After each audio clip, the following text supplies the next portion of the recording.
J'aimerais vous dire un très grand merci d'être là. On est vraiment très contents. On attendait cette conférence-là encore une fois. Ben, en fait, c'est la deuxième Deuxième. fois Ouais. qu'on fait cette conférence. Vous voyez Anne-Marie qui va nous parler de la Tanzanie. On est une à côté de l'autre. Oui. On est comme à la radio, là. C'est le fun. Et on a aussi Michael, notre agent de voyage, qui a organisé cette magnifique destination pour que ça soit réel. Là, je ne sais pas si Michael, il est visible parce que je ne vois pas tout le monde. On est quand même 22 personnes. Michael, es-tu là? Peut-être ouvrir ta caméra. Est-il toujours parmi nous? Michael, je pense que ça s'est déconnecté. Problème de connexion pour Michael. Ah bon. OK. C'est des choses qui arrivent. Bon, on va le réadmettre. Voilà. De toute façon, on va l'enregistrer. Il va se reconnecter. Alors, donc, on est très content d'être ici ce soir avec vous pour vous présenter une destination voyage extraordinaire qui est la Tanzanie, avec une personne qui connaît la Tanzanie sur le bout de toutes ses cellules, de ses Oui. doigts, de son cœur. Oui. C'est une destination qui me tient à cœur. Quand elle est venue nous présenter cette idée de voyage-là, c'était sans hésitation que j'ai dit oui, oui, oui. Est arrivé à un moment donné la pandémie, hein. Bon, ça commence à être du passé, mais là, la machine au rêve est vraiment Ouais. remise à Ouais. fond à fond la caisse, là, comme l'expression le dit. Et on est vraiment content de vous présenter ce forfait qui va vous faire rêver, c'est certain. Et donc, comme c'est écrit aussi à l'écran déjà, la première partie sera des moments de Anne-Marie. Et ensuite, il y aura l'itinéraire qu'on va vous présenter. Alors, effectivement, bon, Michael vient de revenir. Bravo, Bon. Michael, tu es là. Excellent. Alors, Michael sera là aussi après la présentation pour répondre à des questions au niveau technique du voyage au besoin, mais pour ce qui est de la Tanzanie et le forfait, ben, on a la meilleure des guides possibles. Moi, là, j'irai jamais là-bas sans avoir quelqu'un qui parle ma langue, le québécois, et qui C'est connaît vrai. l'endroit. Ça, c'est certain. Mhm. Et j'imagine que vous êtes aussi, pour certains, dans cette idée-là de voyage comme ça à l'étranger, où il y a tant de choses à découvrir. Puis quand on est avec quelqu'un qui aime nous faire découvrir, puis ceux qui ne connaissent pas Anne-Marie, vous allez l'entendre, elle a tellement de grande passion dans sa voix, dans son expression. C'est son défi qu'elle nous dit à chaque fois. Je suis tellement passionnée que dites-moi là si j'en mets trop ou si je parle trop vite. Mais on a très hâte de t'entendre. Alors, Anne-Marie, et à tout le monde, merci d'être là. Et on a hâte de t'entendre nous parler de ce magnifique voyage. Vous avez toujours le chat possible, ne l'oubliez pas, pour avoir des questions. On pourra tenter de répondre à tout ça Tout à fait. euh, après, bien sûr, là, à la période de questions. Alors voilà, je vous souhaite une super de belle soirée. Merci d'être là. Et Anne-Marie, merci de nous présenter la réalisation possible de ce rêve. Tout à fait. Merci beaucoup, Anne, pour cette introduction. Alors, j'appelle Anne-Marie. Je vous invite à cette soirée dans laquelle on va faire un petit bout de mon voyage en 2018 et surtout l'itinéraire du 4 au 18 octobre où je vais vous amener jour par jour, vous montrer qu'est-ce qu'on va faire, où on va dormir, où est-ce qu'on va marcher. Vous allez savoir vraiment à quoi vous en tenir. Bon. On veut essayer de changer la page. Le page down. Page down, il ne veut pas. Les petites technicalités. Euh, je partage Ah, mon je écran pourtant. pense, ouais. Alors, arrête le partage d'écran. OK. On OK. est tous monde là. Ah, salut tout le monde. OK. Et Et on là, va je refaire le partage repartage. d'écran. Partager l'écran. Ça y est. Et je recommence. OK. Et là,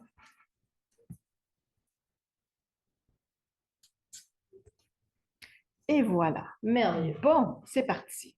Alors ça, c'est une vieille photo de moi qui a été prise en 2002, la première fois que je suis allée en Tanzanie. C'était un rêve que je caressais depuis de nombreuses années. J'ai fini par me décider. Pourquoi? Parce que la femme qui est en blanc dans la photo en bas, à la page du passager, c'est une amie. Donc, je savais qu'elle m'amènerait là puis qu'elle me ramènerait en bonne santé. C'est un petit peu ce qu'on fait avec Anne pour vous amener là-bas. Alors, on est dans le cratère du Ngorongoro et on a des lions qui sont venus nous voir, qui cherchaient en fait de l'ombre. Alors voilà, c'était mon premier safari il y a un peu plus de 20 ans de ça. Et là-bas, qu'est-ce que j'ai fait? Ben, j'ai rencontré ce monsieur qui s'appelle Christopher à la fin de mon safari à Zanzibar. Et puis, au bout de 2 ans, ben, il a fini par avoir son visa de résident au Canada, au Québec. Et puis, on a eu une petite popoune qui s'appelle Shani, ce qui fait que mon nom en swahili, c'est Mama Shani. Alors, on a fait, en 2006, on a plié bagage, on est parti avec 800 kilos de matériel. On n'avait pas encore rencontré Anne pour réduire, n'est-ce pas? Et on est parti vivre en Tanzanie et on a lancé une compagnie de safari qui s'appelle Pakashume Trekkings parce qu'à ce moment-là, j'avais déjà l'idée de faire du trekking, c'est-à-dire de la marche en Tanzanie. Fait que c'est une affaire qui me trotte dans la tête depuis longtemps. Paca choumé, pour ceux que ça intéresse, paca, chat, choumé, sauvage, et toutes les pattes qu'on voit, ce sont des traces de pas de différents félins. Et là, qu'est-ce qui est arrivé? On est revenu au Québec parce que, pour ça de raisons, au bout de 2 ans, on est revenu au Québec. C'est la bonne chose parce qu'aujourd'hui, Christopher est chef de cuisine dans un restaurant sur la rive sud et Shani est violoniste dans l'Orchestre symphonique des jeunes de Montréal et ils s'en vont en tournée cet été en France. Alors, si vous voulez la repérer dans tout ce beau monde, c'est la violoniste qui est la troisième de partir de la gauche et qui fait un piece avec un sourire et des petits yeux fermés presque. Alors, c'est ma fille qui est violoniste.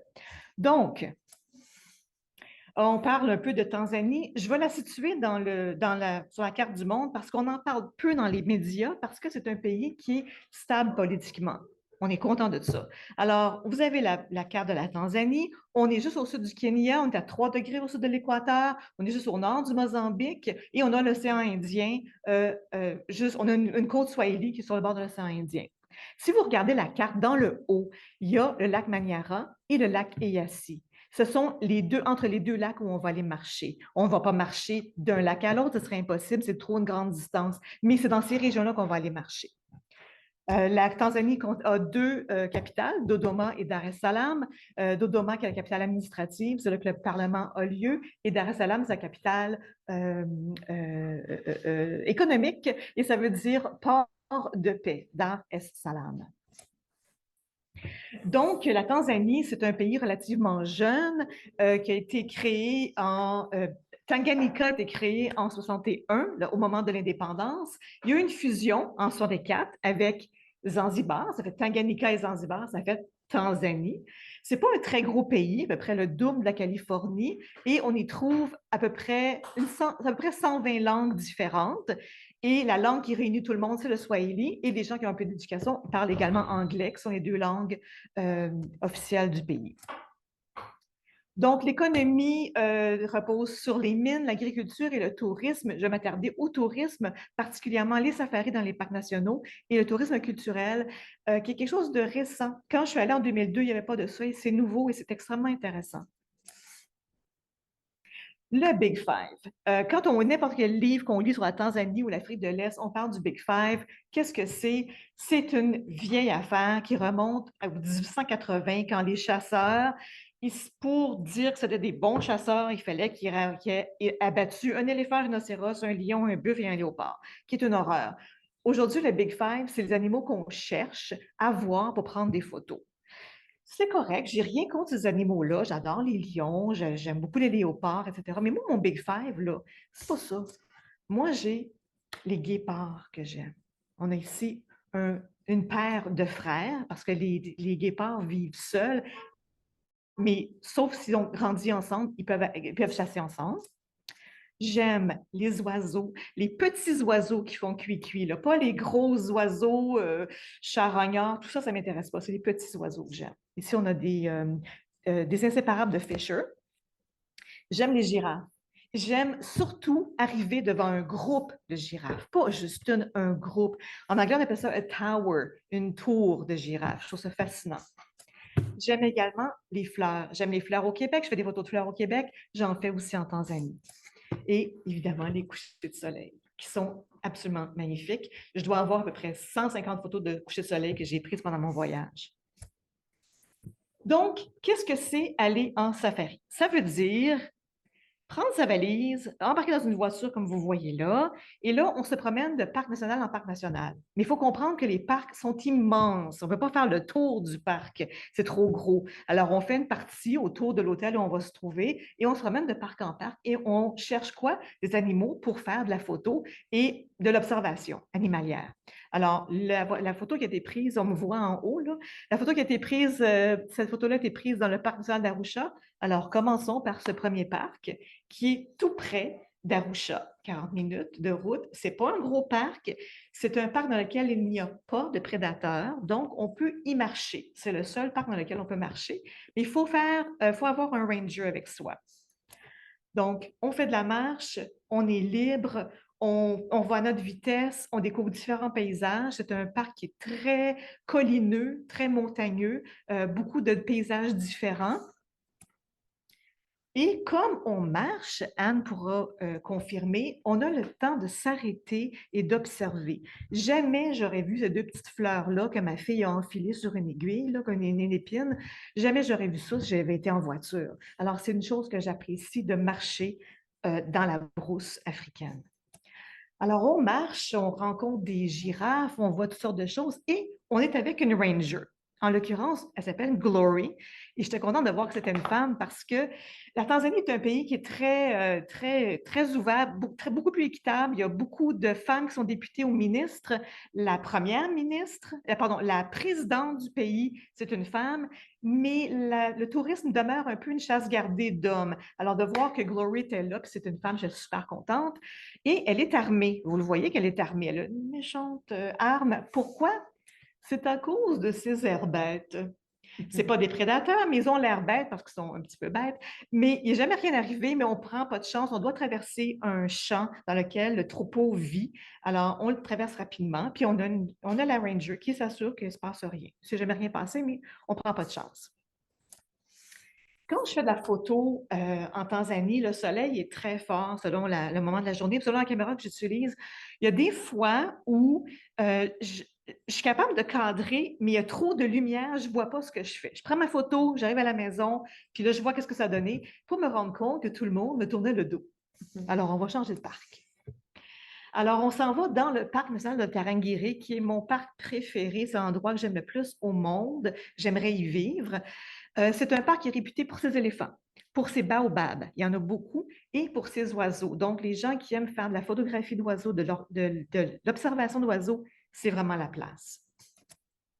Le parc a son nom par la rivière Tarangire qu'on voit ici, même en saison sèche, comme au moment où j'ai pris la photo, au mois de juillet, il y a toujours de l'eau. Donc, il y a toujours des animaux, surtout des éléphants qui viennent boire.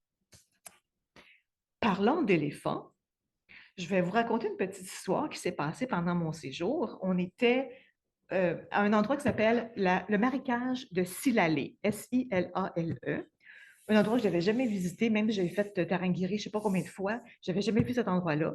On est arrivé là et il y avait une famille d'éléphants. Alors, on a été animateurs, on s'est installé pendant 1h30 et on a juste observé les éléphants, juste les regarder vivre. Et là, cette famille, il faut comprendre que cette famille-là, si la famille était complète, donc on a la matriarche qui est à gauche de l'écran, elle est là avec ses sœurs, avec des cousines, avec des filles et avec des bébés. Et il y a à peu près 4 ou 5 mâles d'une douzaine d'années qui s'amusent en arrière à batifoler dans l'eau. Okay? Et ces mâles-là, il y a une douzaine d'années, ils sont sur le point de quitter la famille. La famille va être amputée d'eux autres dans pas beaucoup de temps parce qu'ils deviennent dangereux. Il faut qu'ils aillent apprendre à c'est quoi être un éléphant mâle. Alors, ils vont quitter, ils vont aller vivre avec des éléphants mâles séparément de la famille. En attendant, ils avaient beaucoup de plaisir. Ils avaient vraiment, vraiment du fun. C'était vraiment cool à voir.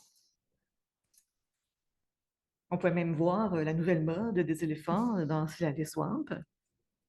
Alors, quand les éléphants sortent de l'eau, la première chose qu'ils vont faire, c'est s'asperger de terre ou de sable ou peu importe ce qu'ils ont sous la trompe, parce que, paradoxalement, la peau des éléphants est fragile. Les insectes puis le soleil, c'est pas bon pour eux autres. Alors, ils s'aspergent de terre et comme à cet endroit-là du parc, la terre est rouge, ce que ça fait une fois que la terre a séché sur eux, ça donne cet effet-là.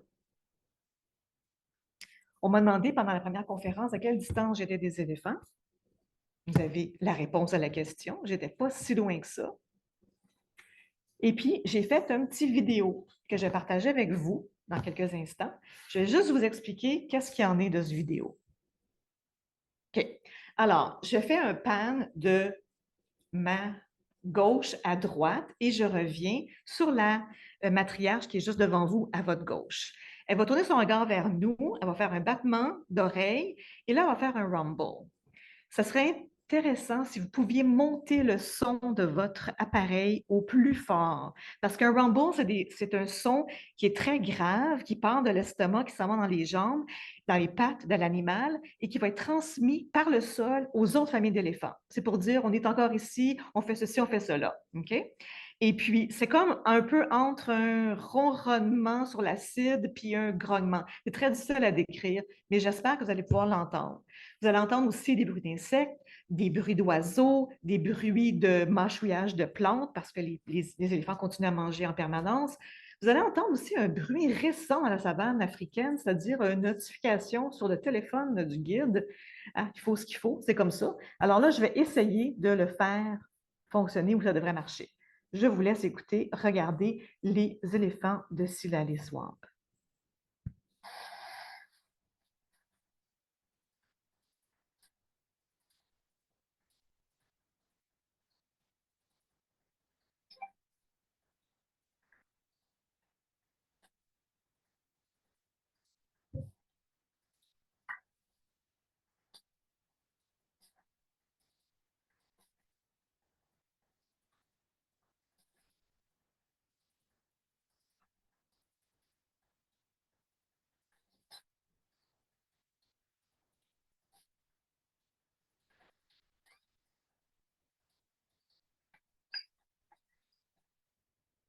Je ne sais pas si vous l'avez entendu, le Rumble, mais j'ai également ce vidéo-là est sur ma page YouTube. Je pourrais donner le lien à Anne si vous voulez aller le revoir et réécouter le Rumble en question. Moi, je suis sûre qu'elle s'est tournée vers moi, puis elle a regardé, puis elle a dit aux autres familles d'éléphants, il y a une fatigante qui me filme depuis tout à l'heure. Bon, on a également quelques photos d'oiseaux que j'aimerais partager avec vous parce que j'aime beaucoup, oups, on s'en va à l'autre, j'aime beaucoup les oiseaux, comme je vous ai dit, les petits oiseaux très colorés. Alors, j'ai fait quelques photos. Ça ici, c'est un martin chasseur et non pas pêcheur. On a ici le choucador superbe, en anglais superb starling, superbe parce qu'il est vraiment superbe. L'aspect métallisé de ses plumes, là, c'est vrai. En personne, c'est vraiment comme du métal. La difficulté de ces oiseaux-là, c'est il y en a partout, c'est comme des moineaux, mais ils sont difficiles à photographier parce qu'ils sont tellement proches de toi que sur une table de pique-nique, c'est pas intéressant. Alors, c'est de trouver une façon de les photographier dans la nature. C'est ça le défi avec ces oiseaux-là. Et on a ici un barbet jaune et or, ou jaune et rouge, je ne me souviens plus comment il l'appelle. Et voilà. Et là, on s'en va faire un peu de tourisme culturel. Ce qu'on va aussi faire pendant notre voyage. Donc, les gens du lac Eyassi se sont rassemblés en communauté, puis ont dit, OK, on veut que ce soit du tourisme culturel qui ne soit pas artificiel, que les gens puissent entrer en contact avec nous, avec les différentes tribus, de façon réelle. Et c'est ce qu'ils ont fait, puis ça marche vraiment bien. Alors, on va aller rencontrer des Datoga métallurgistes. C'est une sous-partie de la tribu des Datoga. Ce ne sont que des hommes et ils font du travail du métal depuis des centaines d'années. Ils ont des moyens extrêmement limités. OK, ils ont du feu, un soufflet, un petit marteau chelou, puis pas de casque, puis pas de bottes de protection.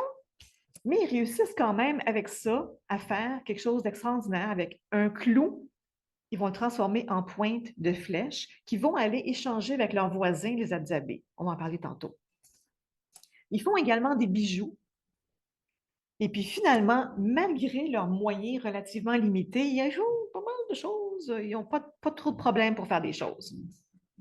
On va aller voir leurs cousins, leurs amis, les Datoga éleveurs de bétail, qui c'est une tribu très semblable aux Maasai, en ce sens que ce sont des semi-nomades qui font de l'élevage de bétail, c'est leur vie, le bétail est leur vie, mais vous le voyez tout de suite, il n'y a pas de rouge, les couleurs ne sont pas les mêmes, et les hommes portent tous cette espèce de couverture noire très austère et très rébarbative, puis pourtant ce gars-là était super sympathique. Alors vous me voyez avec ma fille. Ma fille a eu un coup de foudre avec cette dame-là. Cette femme-là et ma fille ne parlent pas la même langue, ils ne viennent pas du même monde, ils ne sont pas du même âge. Ils ont eu du fun ensemble, ils ne se lâchaient pas. La dame lui a montré à ma fille à moudre des grains de maïs pour faire de la farine. C'est pas facile. Elle lui a ensuite décoré le visage à la façon typique des femmes d'Atoga. Dans le cas des femmes de là-bas, ce sont en fait des cicatrices de brûlure qui font ce dessin-là. On a préféré prendre du charbon et de l'eau, n'est-ce pas? Et ça donne cet effet-là après. Et j'ai croisé des femmes d'Atoga à Arusha et effectivement, elles ont des cicatrices dans le visage qui font cet effet-là et c'est un signe de beauté. Alors voilà. Et de là, on est parti rencontrer les Adzabés. Il faut comprendre que les Adzabés, c'est une tribu complètement à part. Ce sont des gens qui vivent comme nous, on vivait il y a 10 000 ans. Ce sont des chasseurs-cueilleurs. C'est une des dernières tribus de chasseurs-cueilleurs qui ne sont pas modernisées. Ils n'utilisent pas d'allumettes, ils sont en train d'allumer un feu pour s'allumer un joint, parce que c'est la seule tribu qui est autorisée à utiliser du bangui, du cannabis. Et puis, ils sont super bons pour allumer un feu, il n'y a pas de problème, ce n'est pas une difficulté pour eux autres. Et j'ai mis ces photos-là pour vous montrer un peu comment ils s'habillent. Oui, ils portent des fois des t-shirts ou des shorts, mais le vêtement qui est comme le signe d'un bon chasseur, c'est une peau de babouin, qui est l'animal le plus dangereux qu'ils vont chasser. C'est la seule tribu qui est autorisée à chasser.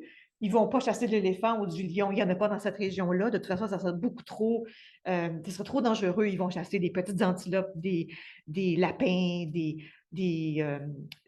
porcs, des cochons sauvages. Puis l'animal le plus dangereux, c'est ça, c'est le babouin. Alors, quelqu'un qui réussit à tuer un babouin, il a le droit de porter le vêtement, la peau du babouin. Ils utilisent des arcs et des flèches. On a vu des pointes de flèches tantôt. Et ça, c'est les arcs qu'ils font tous eux-mêmes, manuellement. Et puis, petite image de contraste, on a une série d'hommes et deux femmes. On a des hommes qui vivent comme nos ancêtres il y a 10 000 ans. On a nous deux, ma fille et moi, qui sommes des femmes modernes d'aujourd'hui du Canada. On ne parle pas la même langue. Et malgré ça, on se sent tout à fait accueillis. On a un guide avec nous qui parle leur langue et on pose toutes les questions qu'on veut. On a des réponses. C'est vraiment, vraiment, vraiment chouette. Et on va finir avec les Maasai. Les Maasai sont, tout de suite, on voit l'image des tissus rouges, tout de suite, on sait que c'est des Maasai. Et quand j'ai fait la présentation en février, j'ai habillé Anne et Michael. Ça nous a permis de constater une chose très intéressante, c'est que les femmes, quand elles ont un vêtement de cérémonie, elles sont très décorées. Les hommes, pas mal moins. Et ça représente la réalité. Les femmes, quand elles travaillent, il n'y a pas de bijoux, il n'y a rien, elles travaillent, bon, tout ça. Les hommes portent cette chouka-là, cette couverture-là, en permanence. Il y a une cérémonie spéciale, that's it. Ils ne changent pas. Les femmes, comme dirait mon mari, ils vident leur tiroir, ils mettent tout sur eux autres. Et puis, il y a vraiment une grosse, grosse, grosse différence. De là, on s'en va à la gorge d'Olduvai.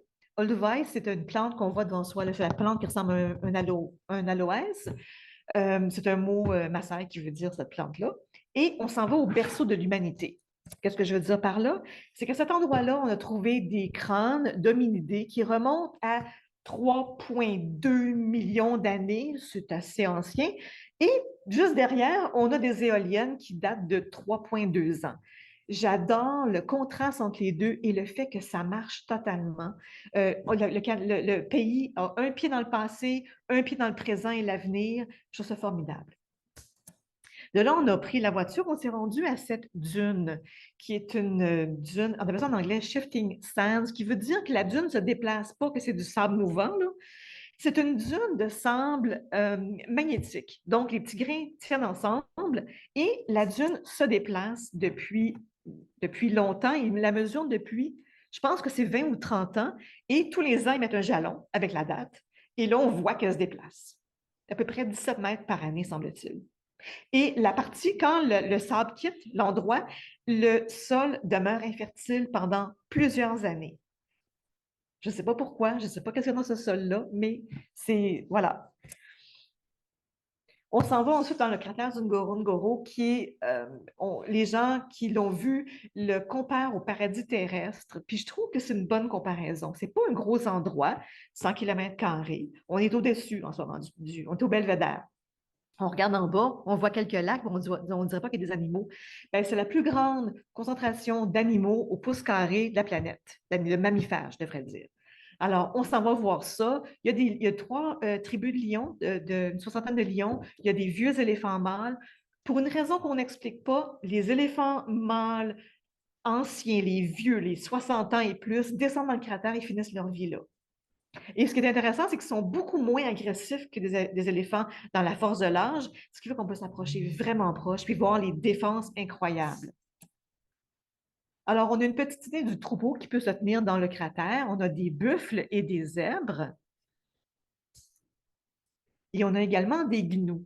Ce qui est intéressant de savoir, c'est que les animaux qui vivent dans le cratère, qui normalement feraient la migration, ne la font pas. Eux, c'est des résidents. Ils ont leur carte de résident, ils restent là, ils vivent toute leur vie là. C'est comme une espèce de petit écosystème fermé. Il y a des prédateurs qui mangent les animaux malades ou âgés, et il y a ces animaux-là qui continuent à faire leur vie sans se déplacer autour du Serengeti. Et pour la première fois de ma vie, j'ai vu un bébé zèbre qui buvait après sa mère. J'étais vraiment contente de voir ça. Je n'avais jamais vu ça.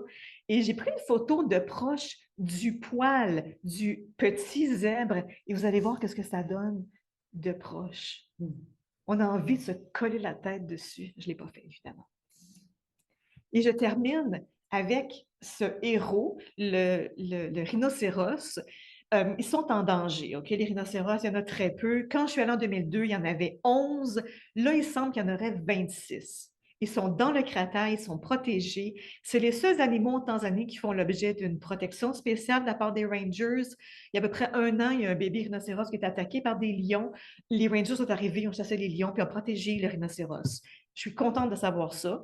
Maintenant, j'aimerais savoir si les rhinocéros, entre eux, ont des noms de la part des rangers. C'est à trouver la prochaine fois que je vais y aller. Et là, on s'en va dans le Serengeti.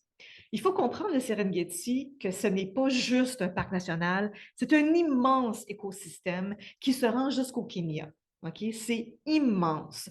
Quand on visite une petite partie de rien du tout parce que il faudrait que j'y passe 3 mois pour faire le tour. C'est immense. Alors, il s'y trouve une migration circulaire de 1,5 million d'herbivores, donc des gnous, des zèbres et quelques antilopes, et quelques prédateurs qui suivent le garde-manger. Pas tous, mais une partie. Alors, comment ça se produit? C'est que de mois en mois, la migration se promène. On va commencer dans le sud, février. On n'est même pas dans le Serengeti à ce moment-là, on est dans la zone de conservation du Ngorongoro. On a le moment où les femelles gnous mettent bas. Ça, c'est au mois de février. Il y a à peu près 200 000 petits gnous qui naissent sur une période de 2 semaines.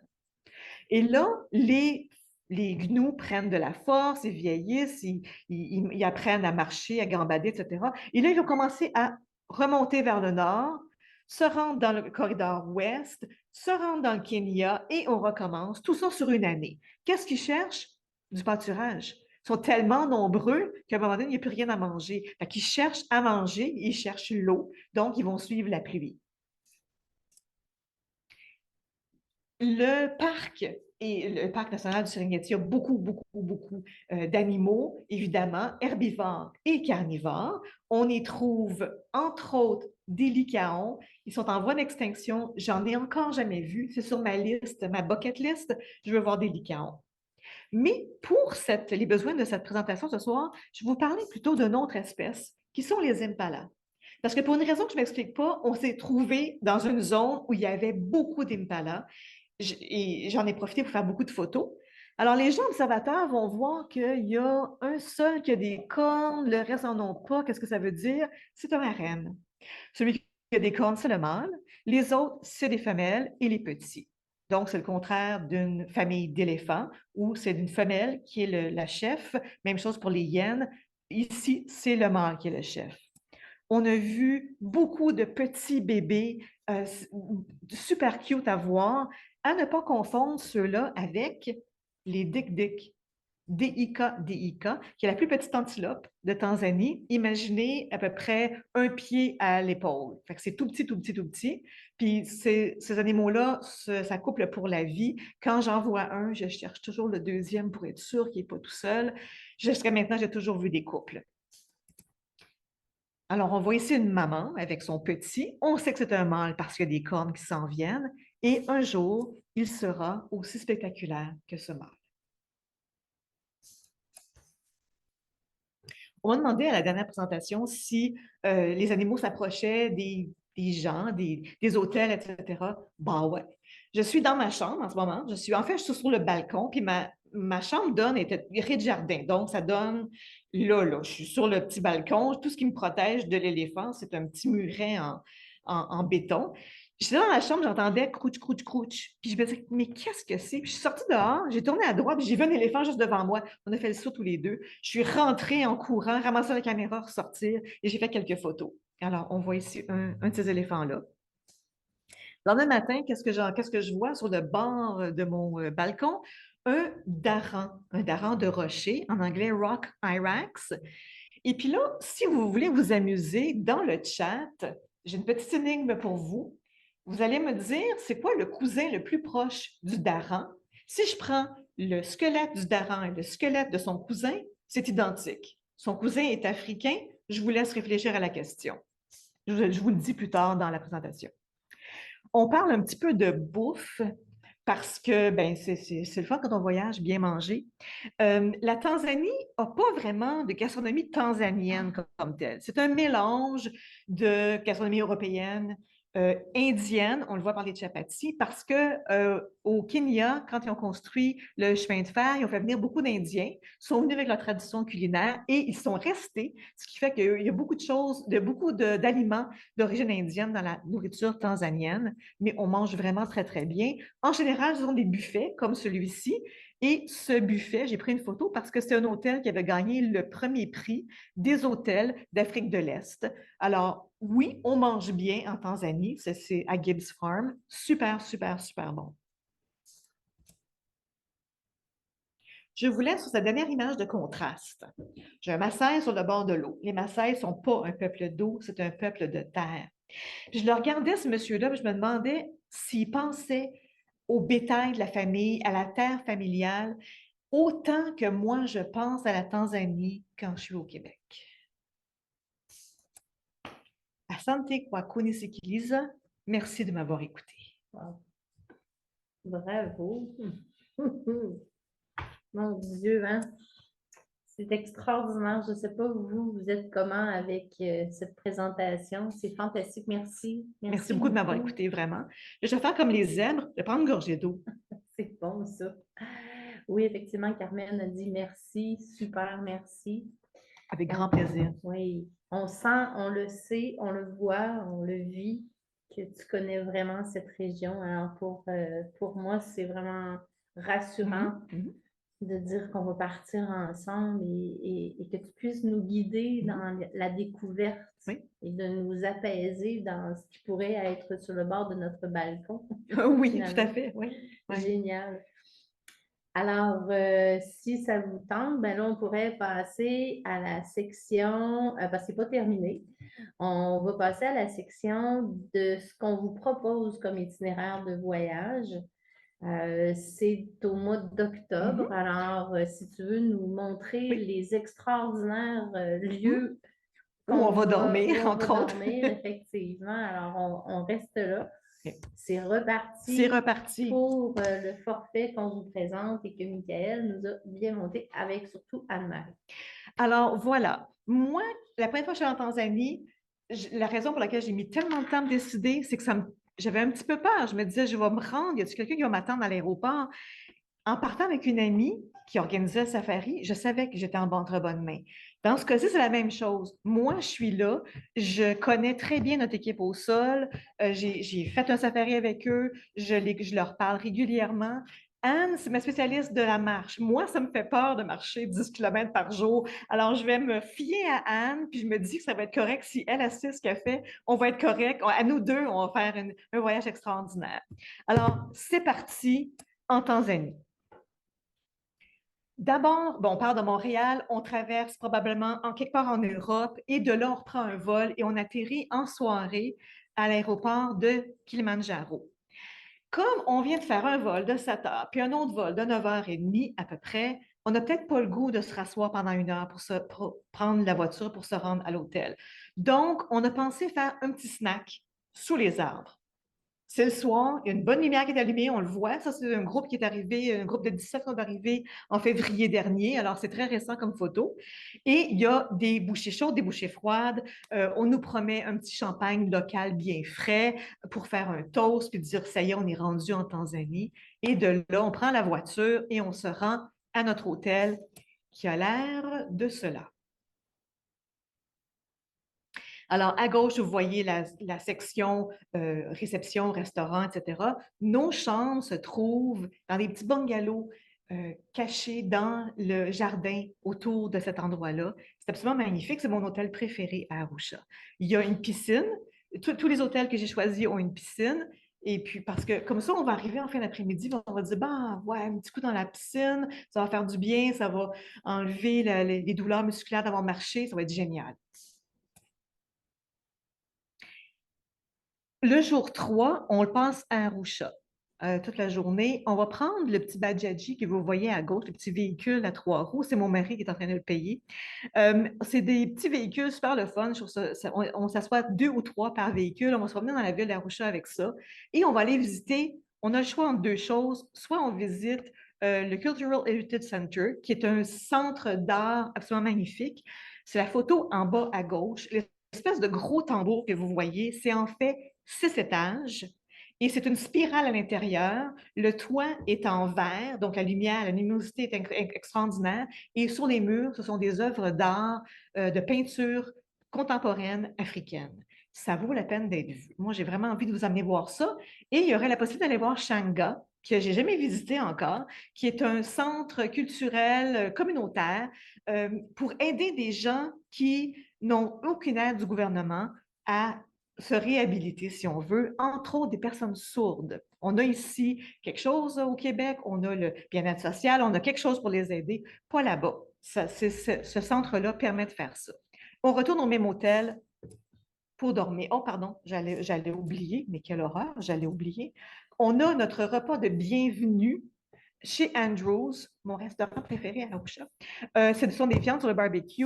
On s'installe, on a un bon repas, on se souhaite la bienvenue. On va avoir un petit briefing de ce qui s'en vient de la part des guides. Ça va être vraiment, vraiment agréable. Puis la nourriture est tellement bonne. Là, si je comprends bien, quand on voyage en randonnée à Compostelle, on fait hôtel, on marche, on mange au restaurant, on marche, on arrive à l'hôtel suivant. En Tanzanie, il faudrait qu'on fasse à peu près 80 km entre 2 hôtels. Ça ne serait pas possible. Donc, on a une autre solution. On part de l'hôtel, on rentre dans la voiture. On s'en va au début de la marche et là, on discute. Quelle distance qu'on fait? OK, on fait telle distance. La voiture s'en va. Le guide de marche nous accompagne. Et là, lui, le chauffeur guide nous installe la pause café. Après ça, on s'installe, on dit OK, combien qu'on marche jusqu'au repas? On marche telle distance, parfait. Et là, on arrive, on a un pique-nique, un repas froid. Il y aura des causes sur un repas chaud, ça va dépendre où est-ce qu'on est. Après, si c'est possible, on fait une sieste sous les arbres. Si c'est possible, je veux faire tout pour que ça marche. Après ça, on reprend la marche en décidant avec le chauffeur guide et le guide de marche quelle distance on parcourt. On se rend à la voiture et on s'en va à l'hôtel. Ça, c'est notre modèle qu'on a adapté pour la Tanzanie. Alors, la voiture, ça a l'air de ça. Le toit est levé quand on est dans les parcs nationaux, sinon le toit est baissé. Et l'intérieur des voitures, c'est ce que vous voyez à droite. Il y a 6 places, il y a une fenêtre par personne, il y a des ceintures de sécurité pour tout le monde. En arrière, il y a un frigo. Il y a également une espèce de grande poche qui contient de l'eau pour qu'on puisse remplir nos camembert. Donc, beaucoup moins d'utilisation de bouteilles de plastique. Très écolo, j'aime ça. Ici, on voit qu'est-ce que ça a l'air, nos fameuses pauses café. On a une table, des chaises, une nappe, tout ce qu'il faut. On a moi et ma fille dans le milieu du Serengeti en train de prendre un lunch. Donc, le jour 4, premier jour de marche, on part d'Arusha et on se dirige vers le lac Manyara. On ne s'y rend pas complètement, mais on se dirige vers. Ce qu'on va faire, c'est qu'on va partir en voiture. On va nous débarquer à peu près à 2 heures de marche de l'hôtel et on va arriver à l'hôtel pour le lunch, pour le repas chaud. En après-midi, on va marcher en direction du lac pour voir des animaux. Et au souper, pour le souper et la nuitée, on revient à l'hôtel où on avait pris notre lunch. Le lendemain, pardon, je vous montre des photos de l'hôtel où on va rester. Au loin, dans la photo de droite, en haut, au loin, c'est le lac Manyara. On ne le voit pas bien parce que c'est une zone très aride, mais ça donne une petite idée. Encore une fois, il y a une piscine. On voit que les lits sont entourés de moustiquaires. Donc, pas de problème de ce côté-là. On est protégé pour la nuit. Le lendemain, on quitte cet hôtel-là et on s'en va vers le corridor faunique, le Wildlife Corridor. Et on va devoir marcher avec un ranger armé. Ça va dépendre, la distance qu'on va parcourir et où est-ce qu'on va marcher, ça va dépendre de ce qu'il y a à ce moment-là. S'il y a, je ne sais pas moi, trop de lions ou trop d'éléphants, le ranger va le savoir et il va nous amener à un endroit où il n'y a pas de danger pour marcher. Mais ça se peut qu'on ait à faire, tout ça va être organisé au fur et à mesure. On a un lunch froid dans la brousse, avec un exemple qu'on a ici, les tables, les chaises, et on poursuit la randonnée jusqu'au véhicule et on se rend dans notre hôtel près du lac Manyara. Voici l'hôtel. Vous allez dire, Anne-Marie, est-ce que c'est une tente? Et je vais dire, bah oui, c'est une tente. C'est un campement permanent. Ça veut dire que la tente est montée sur un socle en ciment. Il y a un toit en makuti, en chaume par-dessus. Il y a même une porte. Il y a l'électricité à l'intérieur, il y a l'eau courante et tout ce qu'il faut. C'est juste qu'on est dans une tente, c'est le fun. Et on a également une piscine. La fille, elle aime ça se baigner. Hein?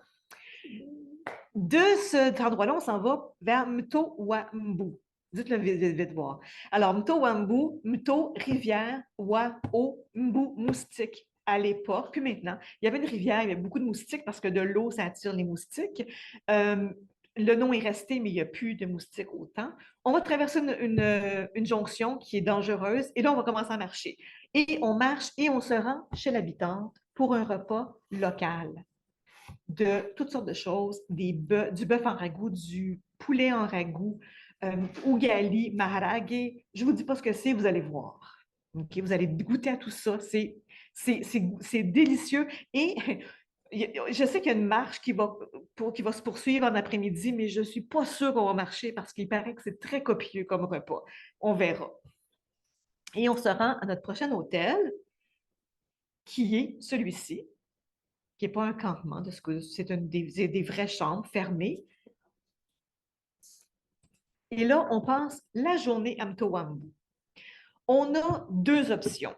Soit on part de l'hôtel avec notre lunch et on lunch en quelque part et on revient pour le souper. Soit on part de l'hôtel, on fait une loupe dans une direction, on revient pour un repas chaud, ou puis après ça, on repart dans une autre direction, puis on revient pour le souper. C'est nous qui décidons. On va décider ça ensemble, puis la veille au soir, puis on fait ce qu'on a envie de faire, c'est notre safari. Puis en soirée, on va pouvoir regarder ce que le feu de camp. De Mtowambu, on s'en va au lac Eyasi, on s'en va faire du tourisme culturel. Alors, pour ça, ça nous prend un guide. Ce guide-là s'appelle Joseph. Il parle 5 langues. Il parle sa langue maternelle, il parle Datoga, Atsabe, Swahili et anglais. Parce qu'il a grandi dans cette région-là. Et puis, ses amis, c'est des Adzabé puis des Datoga, fait qu'il a parlé la langue. Puis voilà, c'est comme ça que ça s'est passé. On a un lunch froid dans la brousse. On s'en va rencontrer les Datoga, pasteurs et métallurgistes. Et on revient à l'hôtel en voiture à la fin de notre journée à cet hôtel, près du lac Eyasi.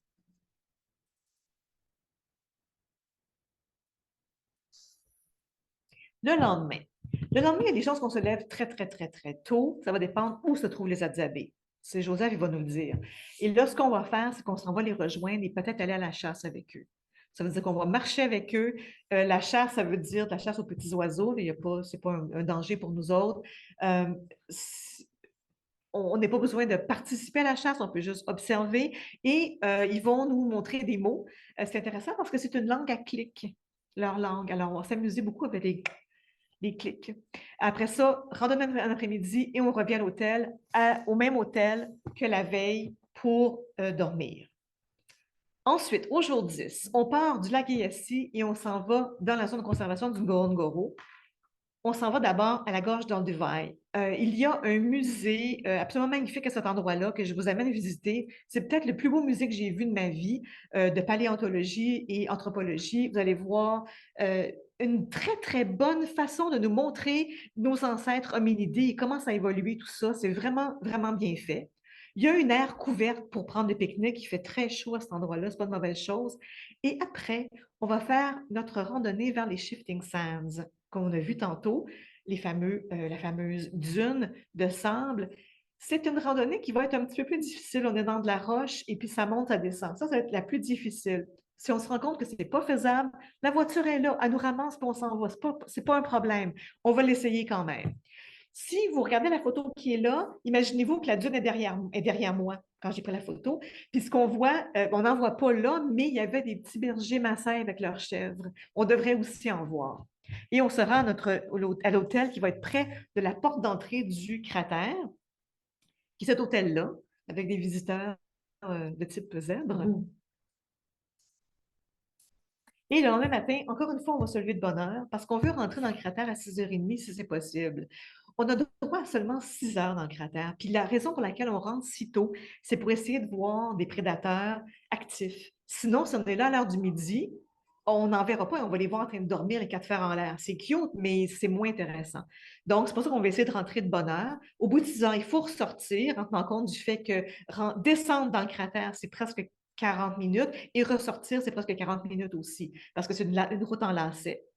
Entre les deux, on va avoir un lunch froid. On peut manger dehors, une aire de pique-nique, ou on peut faire comme j'ai fait la dernière fois, c'est-à-dire le lunch sur les genoux, à continuer à rouler pour voir le plus de choses possible. C'est nous qui déciderons à ce moment-là. Et là, on sort du cratère et on s'en va à notre prochain hôtel, qui est un peu un hôtel à mi-chemin entre le cratère et notre destination suivante, qui est une réserve Maasai privée, où on va avoir une immersion chez les Maasai.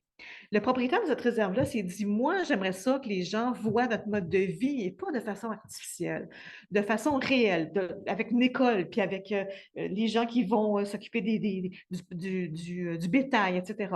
Alors, c'est ce qu'il a fait, c'est une immense réserve. Et là, on part et on s'en va en voiture. C'est un petit peu loin pour s'y rendre. Je m'en excuse à l'avance. Et là, on arrive pour le lunch chaud et l'après-midi, on fait une visite du secteur avec informations, beaucoup, beaucoup d'informations qu'on va avoir à ce moment-là sur le mode de vie des Maasai. Avec toutes les photos que vous voulez prendre, il n'y a pas de problème. Le lendemain, ça c'est là où on va dormir, on va s'en aller dans un coin un peu plus rustique, OK? C'est une hutte Maasai traditionnelle. C'est fait avec de la bouette et de la bouse de vache. Et non, ça ne sent rien. Et c'est quand même, il y a de l'eau courante, il y a de l'électricité avec électricité solaire. Alors, il y a ce qu'il faut, on est correct, on va pouvoir recharger notre téléphone le soir et ça va être confortable, il y a un vrai lit, tout ce qu'il faut, mais c'est juste que c'est un peu plus rustique que ce à quoi on est habitué. Et le lendemain, on passe la journée avec un guide massage qui va nous amener voir ce qu'il y a à nous montrer. Ça peut être, on ne sait pas qu'est-ce qu'il y a à nous montrer, là. On va le savoir quand on va être là. C'est ça qui va être génial. Il va peut-être nous dire, ah, j'ai vu tel truc, on s'en va voir un truc particulier qu'on s'en va voir. Bon, on y va. Et on va prendre un lunch froid dans la brousse et le souper spécial, souper d'adieu, avec remise de certificat. Ce n'est pas des Compostela, mais on va créer un certificat pour les besoins de la cause. Il va être en 3 langues, français, anglais, swahili. Et puis, on a une compétition de javelot. On va avoir une soirée au coin du feu, des récits Maasai. Tout ce que j'espère, c'est que les récits Maasai vont être dits en anglais. Puis ça va faire Maasai traduit en swahili, traduit en anglais, puis traduit en français par moi. Ça va être cute. Mais on va avoir du fun, vous allez voir. On va s'amuser tout plein.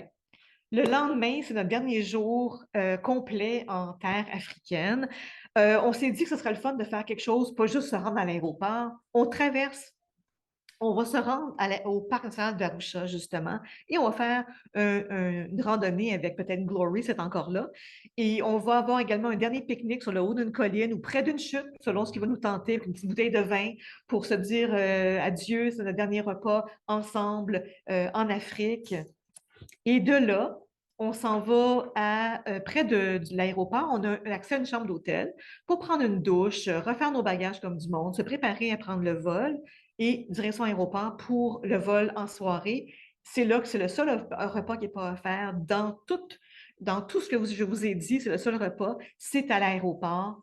C'est tout ce qui reste que vous allez devoir payer. Tout le reste, les transferts, tous les entrées dans les parcs, tout le travail des guides qui vont être avec vous, tout ça est compris dans le forfait. Alors voilà, c'était le forfait de 15 jours, 12 nuits en Tanzanie. J'imagine qu'il y a des questions. Ouais. Ah, ça donne tellement le goût, là. Je ne sais pas, vous autres, comment vous êtes.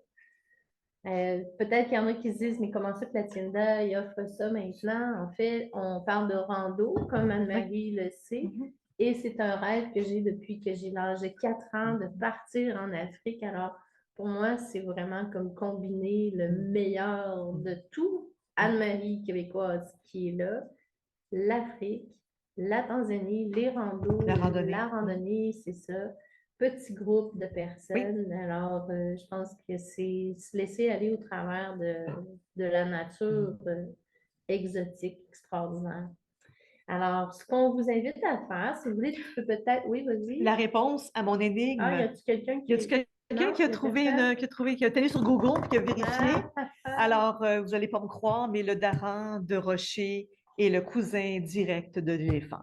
De l'éléphant? De l'éléphant. Si on prend l'écureuil. Si on prend leurs deux squelettes côte à côte, c'est quasi identique. Alors voilà.